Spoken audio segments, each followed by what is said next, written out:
Hey everyone, it's Miss Bell here from the Science Lab, and today we're going to be talking about heat energy, like what we get from the sun, or a toaster, or light bulbs, or even fire.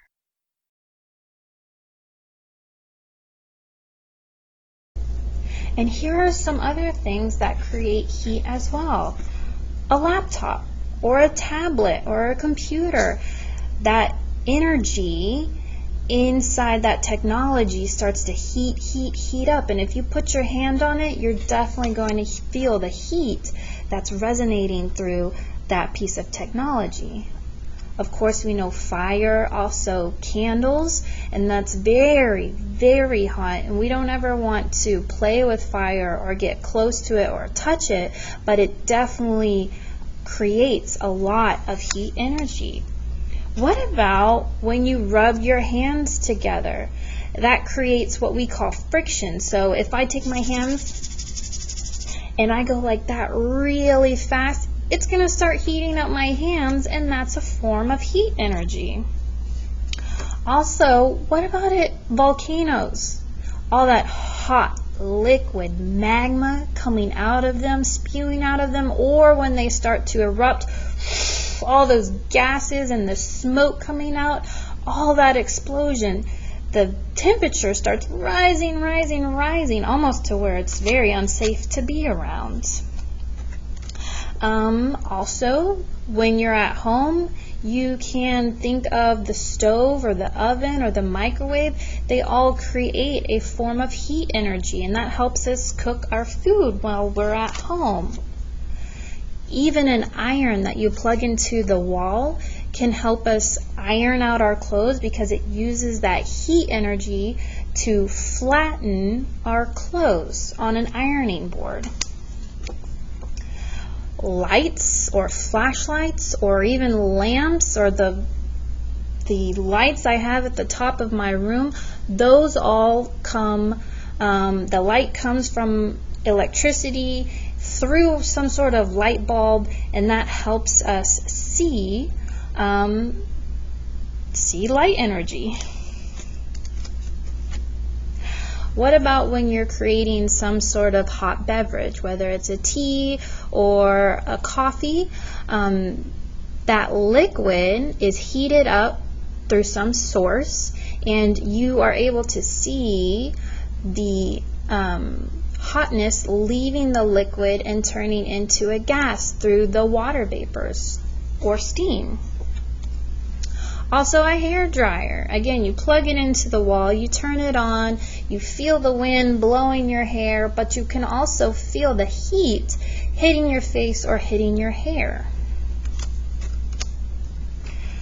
And a clothes dryer. It's using heat to dry clothes that are wet, that come from the clothes washer to the dryer.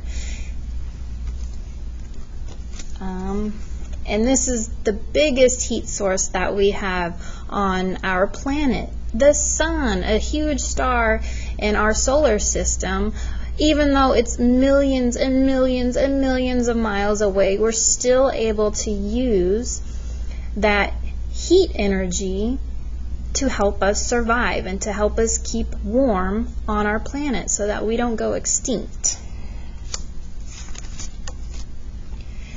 And I use this a lot in my crafting or even here in the science room. It's a hot glue gun.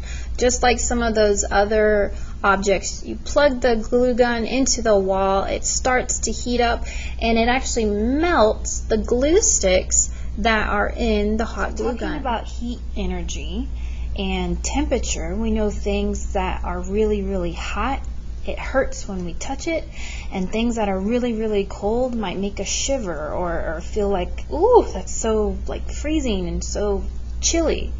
And here I have a thermometer. We use this to measure the temperature of if it's cold, if it's warm, if it's cool, if it's burning hot.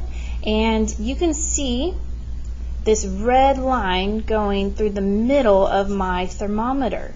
Inside the science lab, it's about 72 degrees, but I'm going to use my hair dryer and I'm going to point it right here when I turn it on, and the heat energy from the hair dryer is going to make my thermometer's temperature get hotter and hotter and hotter and hotter, and we're going to be able to see the thermometer move in real life.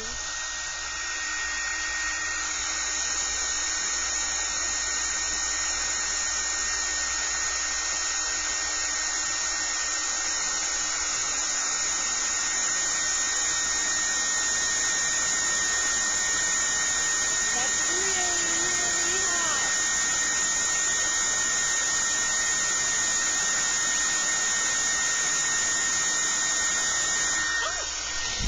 So we got all the way up, I think higher than 120 degrees. That's super, super, super hot because the hair dryer, the heat energy coming from the hair dryer was right up to this. Now I turned my blow dryer off. It's going to start cooling down. The red line is going to slowly, slowly go down back to room temperature. But I just wanted to show you a quick demonstration of what a thermometer looks like.